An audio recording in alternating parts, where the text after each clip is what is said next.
Good morning students. Myself Rachana Shukla welcomes you to our YouTube channel of Gyan Manjari Modern School. Today we are here with subject SS of standard 8 and our ongoing chapter is lesson number 1, that is arrival of Europeans in India. In previous two parts we have learnt about how the Europeans wanted to trade with India. They used to take the commodities like spices, cotton, muslin, silk and many other products like tea, beverages, coffee and all the indigo spices to their country. There was a great demand of Indian spices and commodities in the European countries. So the land route through which they were coming was stopped by the Turkish Muslims, that was Constantinople, and a need arose to find out a new sea route to India. So there were many sailors who tried to find out the new sea route to India, and finally Vasco da Gama found out a new sea route to India encircling the whole of South Africa, moving from Cape of Good Hope. So finally he reached India in Calicut for the first time. Slowly and gradually they established their trade centers, started trading with India. So the first persons that came to India were the Portuguese people. Then after the Portuguese people, the Dutch came, the Danish people came, also the Britishers came and the French people came. But the Portuguese remained only at the places of Diu, Daman and Goa in India. Their colonies were limited to that places. The French were limited to Mahe, Chandranagar and Puducherry. The Dutch and the Danish people went back to their own countries forever, and the Britishers, the last persons that came to India, the East India Company, stayed in India. They had a great mind. They expanded their rule in India with hook or crook, and they started establishing their trading centers and trading more and more with India. Now what happened?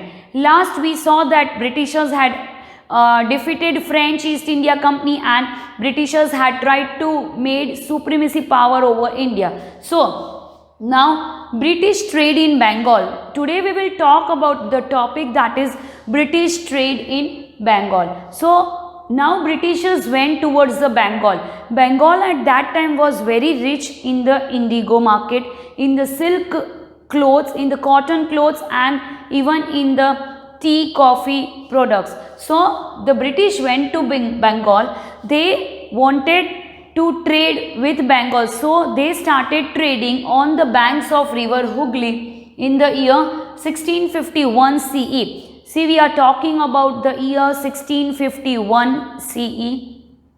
They started trading on the banks of river Hooghly. All of you know Hooghly is in the eastern side of India. Now, for trading, they needed place, and for place they started establishing forts on the banks of river Hooghly. They built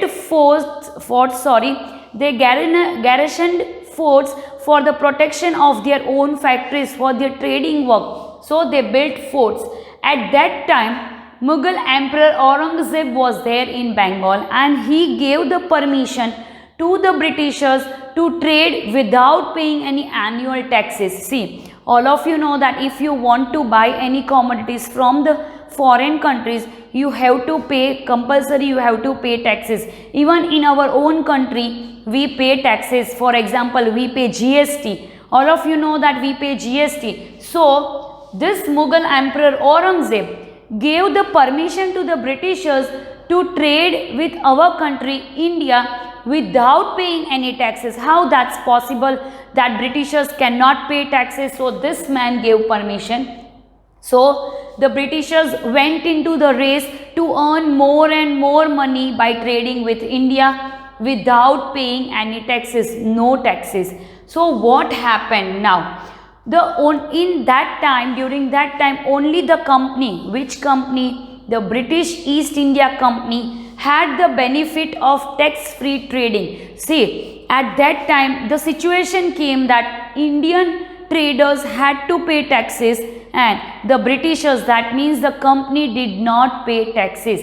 They were having only the benefit of not paying the taxes or tax-free trading. Now, what happened in this matter? There were many officers of the British East India Company who were engaged in their private trading. They used to do trading not for the sake of the company but for their own sake. Their private trading was done, and these officers also did not pay taxes. So slowly and gradually all the Britishers started trading with India without paying any taxes. Now, as trading was done but taxes was not paid, so income was reduced in Bengal. What happened? The revenue collected from the taxes was reduced. There was no income in Bengal. Then what happened? So, at that time, the Nawab of Bengal was Murshid Quli Khan. Who was the Nawab of Bengal at that time? He was Murshid Quli Khan. So, he opposed the situation. He opposed the Britishers that the Britishers has to pay taxes. What he did? He told that the Britishers had to pay taxes while they were trading. But the Britishers did not listen to him. The Britishers also came face to face with Murshid Quli Khan. Then came the period of Ali Wardi Khan. After Murshid Quli Khan, who was the Nawab of Bengal? Ali Wardi Khan. This person was also very strict. He also saw the situation of Bengal and he was also disappointed with the Britishers. So he also opposed these Britishers, but they also came face to face. After Ali Wardi Khan came Suraj Abdullah, his son. Who was Suraj Abdullah? After Ali Wardi Khan came Suraj Abdullah, the son of Ali Wardi Khan. So Suraj Abdullah also did not like the situation of not paying the taxes by the Britishers, the East India Company. So he also came face to face with the Britishers. He opposed the situation very harshly. He refused the Britishers to trading, and thus there was a huge war, the first war against an Indian king and the British East India Company. So we will talk about that war, and that is Battle of Plassey. Battle, war, Yudh. We are talking about Yudh. So there was a war between the British East India Company, that is the Britishers, and Suraj Abdullah due to the matters of paying taxes or not paying taxes. So Suraj Abdullah wanted that the Britishers should pay taxes, and the Britishers did not wanted to pay the taxes. Now what happened? See, Suraj Abdullah was ruling over Bengal, that is he was a Nawab of Bengal in the year 1756.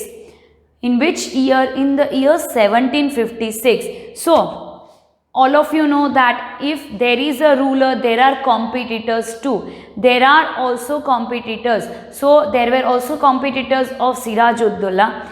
So what did the Britishers tried to conspire the competitors of Suraj Abdullah, so he cannot sit or he cannot rule properly over his throne or over his kingdom. So Britishers along with the competitors of Suraj Abdullah tried to conspire them and tried to make different plans to remove Suraj Abdullah from his throne. So there was a conflict. There was a conflict between Suraj Abdullah and the Britishers traders. For what purpose the conflict was? The conflict was for non-payment of taxes. Conflict means jagda, ladai. Now what happened? Suraj Abdullah told the Britishers that compulsory you have to pay the taxes, otherwise you cannot trade with our country India, you cannot trade with Bengal. But Britishers had become powerful, so Britishers declared a war against Suraj Abdullah. What did the Britishers do? Britishers and Suraj Abdullah came to a war situation. A yudh was declared between these two persons at a small place known as Plassey. That's why it's known as Battle of Plassey in the year 1757. In which year? In the year 1757. Britishers counter-attacked to the Britishers counter attack to Suraj Abdullah, and that time Robert Clive was the main person, the main planner or the game changer of this war. From which side Robert Clive was? From the Britishers side. From which side? From the Britishers side. Robert Clive was the main person. So Robert Clive wanted to win the war by hook or crook. So what did Robert Clive do? Robert Clive bribed Mir Jafar, the commander-in-chief of Suraj Abdullah. Now what is commander-in-chief? Commander-in-chief is the main person who holds the war. So commander-in-chief of Suraj Abdullah was Mir Jafar. Robert Clive bribed Mir Jafar. Bribed means rishwat dena. What is the meaning of bribe? Rishwat dena. So he bribed Mir Jafar, and after bribing Mir Jafar, he promised Mir Jafar to confer the throne of Bengal to him. What does that mean? He told Mir Jafar that if you help us to defeat Suraj Abdullah, you will be made the new Nawab of Bengal. What will be he given as a reward? He will be made the new Nawab of Bengal. Who? Mir Jafar. So Mir Jafar was not very smart or intelligent person. He was directly bribed by Robert Clive, and the promise was to make him the new Nawab of Bengal So according to the plan, Robert Clive and Mir Jafar during the war defeated and murdered Suraj Abdullah. What these persons did? They defeated and murdered Suraj Abdullah. They took away his life in the war itself, and with this, the first war in our Indian history was won by the Britishers, the East India Company, that is the Robert Clive, and Suraj Abdullah died in this war, and with his death his kingdom was taken away by the Britishers, and according to the promise, Mir Jafar was made the new Nawab of Bengal. See, this was the first war between our Indian king and the British East India Company. So this was the turning point in the Indian history. Why it's the turning point? Because this was the first war and the war was defeated by us. The British East India Company won the war with the help of whom? With the help of this person, that is Mir Jafar. See, it's written here, Mir Jafar was bribed by Robert Clive. How? That we will murder Suraj Abdullah in the war. So definitely Suraj Abdullah died.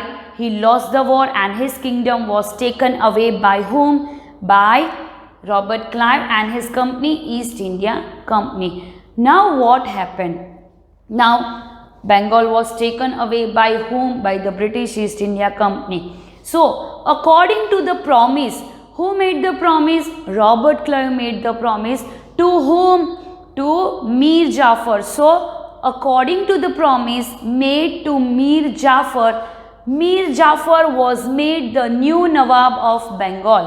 Who was made the new Nawab of Bengal? Mir Jafar, the commander-in-chief of Suraj Abdullah. So as Mir Jafar made the new Nawab of Bengal, Robert Clive work was over, so he went back to England. Who went back to England? Robert Clive went back to England. We are talking about Europe. So after passage of some time, after passing of some years, Mir Jafar became hostile towards the Britishers. Now what is the meaning of hostile? Hostile means his attitude changed. His behavior changed towards the Britishers. He no longer favored the Britishers. He slowly and gradually started becoming against the Britishers. So the British East India Company of course did not like this. So he was replaced. He was removed from his throne, from the Nawab of Bengal. And who was made the new Nawab of Bengal? Mir Qasim, his son-in-law. Son-in-law means Jamai. What is the meaning of son-in-law? Jamai. That is Mir Qasim was made the new Nawab of Bengal. I repeat once again. Mir Jafar was not capable. His attitude changed towards the Britishers. So he was removed from the throne, and in his place Mir Qasim, the son-in-law of Mir Jafar, was made the new Nawab of Bengal. Now, how was Mir Qasim? Mir Qasim was very efficient ruler. He was very disciplined and he was very clever ruler. He did not like any corruption in his kingdom. So, he realized the problem of non-payment of taxes by the Britishers. Again, that issue of Bengal, that is the non-payment of taxes, came into the mind of Mir Qasim. So Mir Qasim started opposing the Britishers. He raised his voice that you have to compulsory pay the taxes if you want to trade the commodities of India. So what happened? In 1763 CE, in the year 1763, Mir Qasim was defeated by the Britishers. The Britishers did not like this, so they defeated Mir Qasim, but he was not murdered. He was successful in running away, in escaping from the battlefield. Mir Qasim was clever, so he escaped. He ran away from the clutches of the Britishers and he took shelter with his friend, that is Nawab of Awadh. Where did he went? He went to Nawab of Awadh. So again, after meeting Nawab of Awadh, he reorganized his army. What is the meaning of reorganized his army? Means to make his new army, again powerful army, to fight against the Britishers. So he reorganized his army with the help of Nawab of Awadh and with the help of Mughal Emperor Shah Alam. So the combined forces, the three forces got united. Who were they? The first one was Mir Qasim, the second one was Nawab of Awadh, and the third one was Mughal Emperor Shah Alam. So these three combined forces met at a place known as Buxar in the year 1764 CE, and they declared a war against the Britishers. So there was a second battle, a war.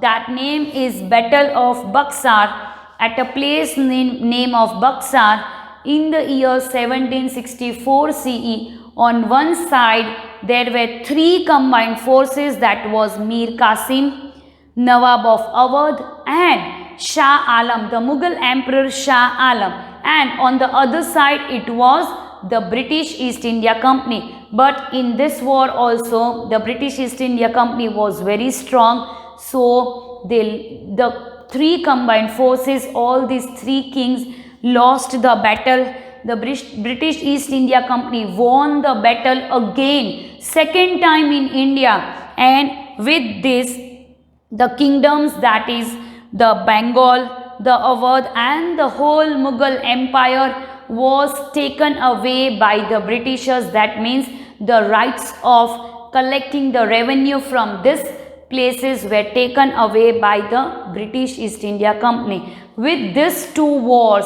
that is the Battle of Plassey and the Battle of Buxar, are the main turning point in the Indian history. Why? Because with the starting of these two wars, the British East India Company started expanding their British rule, their British Empire in India. With this, we have also completed our chapter number 1, that is arrival of Europeans in India. Next, what happened after Battle of Buxar, we will see in the next lesson. Now it's time for your homework. Please write down the question. Question number 1.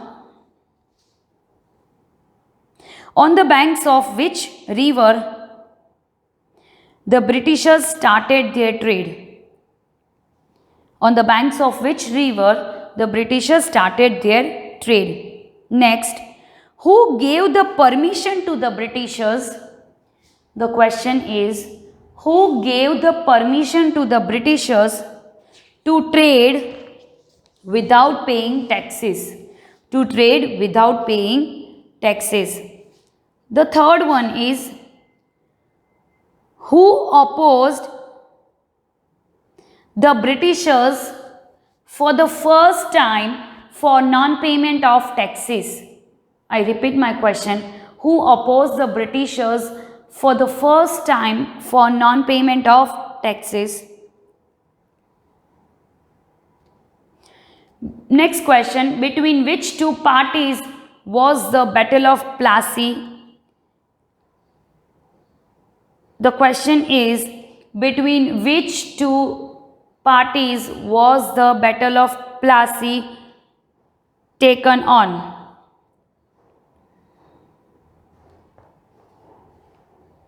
Who was the leader of the Britishers in Battle of Plassey? Who was the leader of the Britishers in Battle of Plassey? Next question. Who was the commander-in-chief of Suraj Abdullah? The question is, who was the commander-in-chief of Suraj Abdullah? Next question. Who bribed Mir Jafar? The question is, who bribed Mir Jafar? Next question. What was the result of Battle of Plassey? The question is, what was the result of Battle of Plassey? Next question. After Battle of Plassey, who was made the new Nawab of Bengal? The question is, after Battle of Plassey, who was made the new Nawab of Bengal? Next question. After Mir Jafar, who was made the Nawab of Bengal? The question is, after Mir Jafar, who was made the Nawab of Bengal? Next question. State the qualities of Mir Qasim. The question is, state the qualities of Mir Qasim.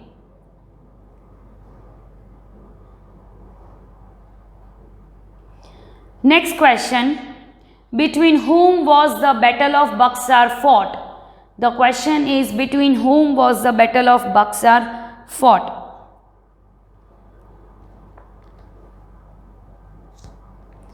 In which year, the question is, in which year Battle of Buxar was fought? The question is, in which year Battle of Buxar was fought? The last question, who won the Battle of Buxar? The last question is, who won the Battle of Buxar? Okay students, so this was all about your homework. Please find out the answers from your textbook, or you can even find out the answer from the video itself. I have written everything, the highlighted points on the board itself, so you will get the answers from here also. So that was all for today's session. We will meet in the next session starting with a new chapter of your subject, social science. Thank you and bye bye.